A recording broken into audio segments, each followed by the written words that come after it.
बांग्लादेश में संत चिन्मय कृष्ण दास की गिरफ्तारी के प्रतिवाद में सिलीगुड़ी में बंगिया बाउल और लोक शिल्पी संघ ने निकाली rally.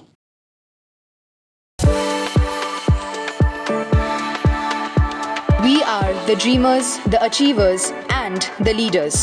Come, join us today. Bangiya Baul और लोक शिल्पी संघ जलपाईगुड़ी जिला कमेटी ने बांग्लादेश में हिंदू संत की गिरफ्तारी और हिंदुओं पर लगातार हो रहे अत्याचार की निंदा करते हुए विरोध प्रदर्शन में शामिल हुए हैं। बंगिया बाउल और लोक शिल्पी संघ के सदस्यों ने आज एक प्रतिवाद रैली निकाली। यह रैली ईस्टर्न बाईपास संलग्न ढाकेश्वरी काली मंदिर परिसर से शुरू हुई और आशीघर मोड़ की परिक्रमा कर पुनः मंदिर परिसर में आकर संपन्न हुई।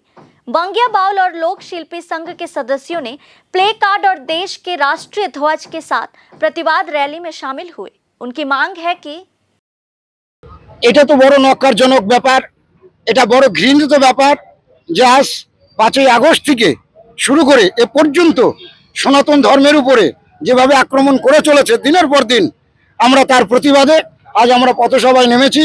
এবং এই যে ইসকনের যে চিন্ময় মহারাজকে বিনা অপরাধে তাকে জেলবন্দি করে রেখে দেওয়া হয়েছে, আমরা তার নিঃশর্তে মুক্তি চাই। এর জন্য আমাদের আজকে পদযাত্রা। এবং এই যে সনাতন ধর্মের মানুষকে যা নিগ্রহ করা হচ্ছে, মারা হচ্ছে, দেশ থেকে তাড়িয়ে দেওয়া হচ্ছে, এটা অবিলম্বে বন্ধ যেন হয় আমরা সরকারের দৃষ্টি আকর্ষণ করছি। এবং আমরা চাই যে সকলে মিলে আমরা একত্রিত হয়ে শান্তির বার্তা দিতে চাই যে সকলে আমরা শান্তি মতন থাকবো। কিন্তু যেভাবে অত্যাচার করে চলছে এতে আমাদের কাছে খুবই ঘৃণিত বলে মনে হচ্ছে যে আজকে সনাতন ধর্মের মন্দির ভেঙে দেওয়া হচ্ছে, সনাতন ধর্মের আজকে মূর্তি ভেঙে দেওয়া হচ্ছে, কীর্তন করতে দেওয়া হচ্ছে না, তিলক কাটতে দিচ্ছে না, মালা পরতে দিচ্ছে না। বাংলাদেশে ইসকন যেটা ইন্টারন্যাশনাল ওয়ার্ল্ডের মধ্যে তার কোনো জায়গাতে বদনাম নেই, সেই ইসকনের মহারাজকে আজ বিনা অপরাধে বন্দি করে রেখেছে এবং ইসকনকে তারা অবৈধ বলে ঘোষিত করছে, সন্ত্রাসবাদ বলে ঘোষিত করছে। এটা আমরা কোনো মতেই আমরা মেনে নেব না।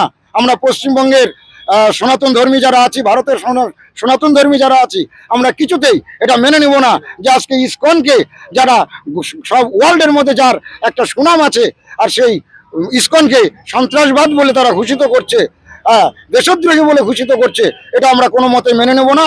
এর তীব্র প্রতিবাদ আমরা জানাবো। আর যদি শান্ত না হয় এর থেকে আমরা বৃহৎ সনাতন ধর্মীদেরকে নিয়ে, হিন্দুদেরকে নিয়ে আমরা পথে নামবো, আন্দোলন করতে বাধ্য হব। আজকে ছোট্ট একটা র্যালি আছে আমাদের এই 50-60 জনকে নিয়ে।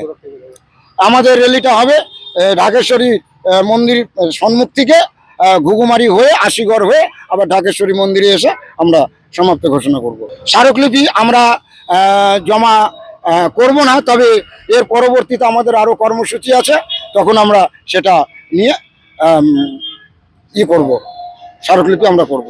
আমাদের পক্ষ থেকে কর্মসূচি মূলত আমাদের লক্ষ্য হচ্ছে বাংলাদেশে যে সম্প্রতি চিন্ময় মহারাজ প্রভুকে অন্যায়ভাবে আটকে রাখা হয়েছে, তাকে বিনা বিচারে তাকে কারাগারে মানে কারাবন্দী করে রাখা হয়েছে, সেই তাকে যাতে নিঃশর্তে মুক্তি দেওয়া হয়, সেই আমাদের বার্তা আমরা সরকারের কাছে পৌঁছাতে চাই।